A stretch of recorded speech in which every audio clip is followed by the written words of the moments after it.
story of Cut Nyatin, one of the women warrior of Indonesia. She was born into a Muslim aristocratic family that was very respected at that time.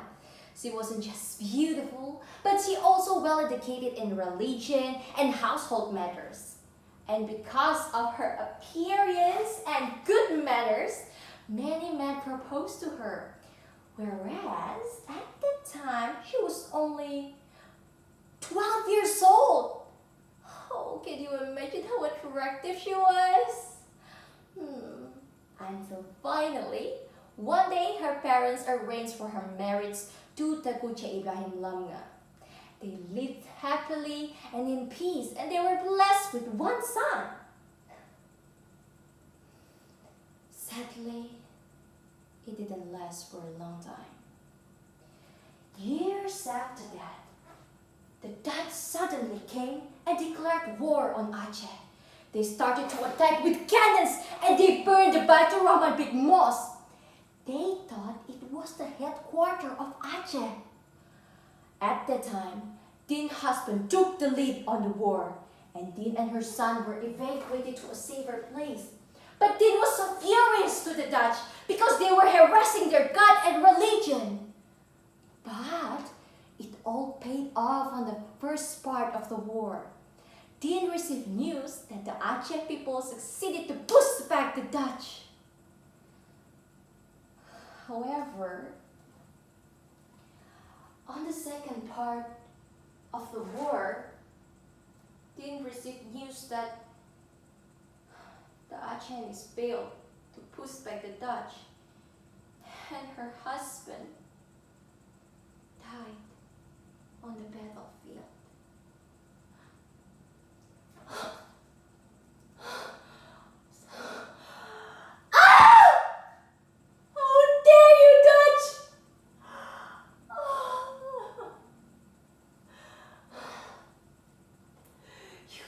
Count on me, my husband. You can count on me. From now on, I will continue the struggle of my husband for the sake of the religion and for Aceh. Allahu Akbar! Feeling sad and frustrated, Din didn't give up.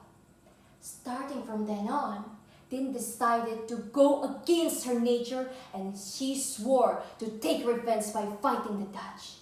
She started to collect her troops and ignite the spirit of Aceh people. Sometime after the death of her husband, she met a man called Tengku Umar who wanted to marry her.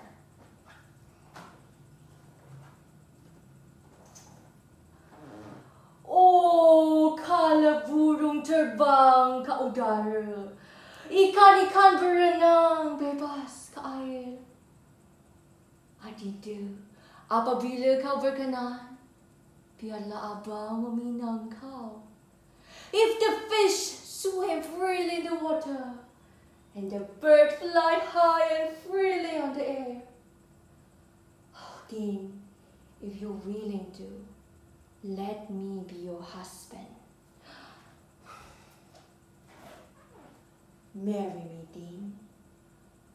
I will help you to take revenge, and we will fight together on the battlefield.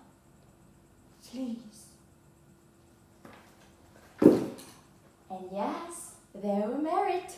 And this marriage increased the spirit of Acehese people to fight against the Dutch. They, both Umar and Din, fight together on the battlefield. They started to develop new strategy until one day her husband asked for her blessing to go on a mission. But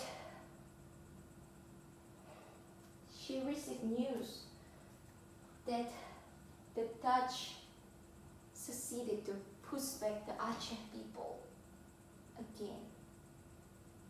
And her husband died on the battlefield. Hearing this news, Din's daughter cried hysterically, but Din got mad because of it. She slapped her daughter. Listen, Listen, my daughter. As Chinese women, we are not supposed to shed tears for those who have been martyred. Aceh people, listen. As long as I am alive, we still have the power to fight.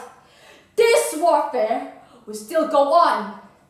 For the sake of religion, for Aceh, and for our freedom, let's fight the Dutch! Allahu Akbar! Allahu Akbar! Feeling sad and frustrated, Tin didn't let herself become weak. She insisted to stay on the war field, and Tin got out of her sadness and proved her true color as a warrior, as a fighter, and as a leader. Not only an ordinary weak woman who could just do the household chores. Tin uses her charisma to influence all the Aceh people to fight against the Dutch. Even though Tin didn't have proper skill to fight, but she didn't give up.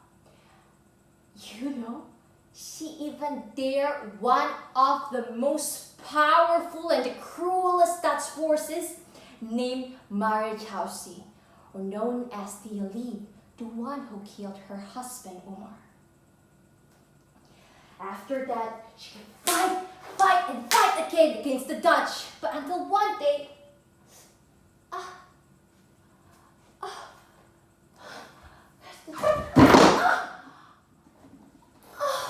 she couldn't be on her feet and sit properly due to arthritis. And she was also almost blind because of her myopia as she getting older.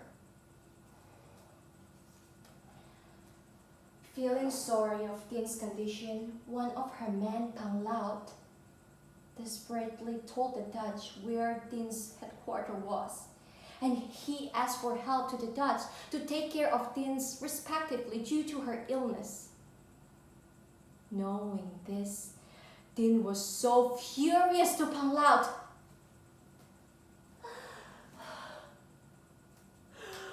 Kang Laut! You are such a traitor! How could you do such an ignorant thing like this to me?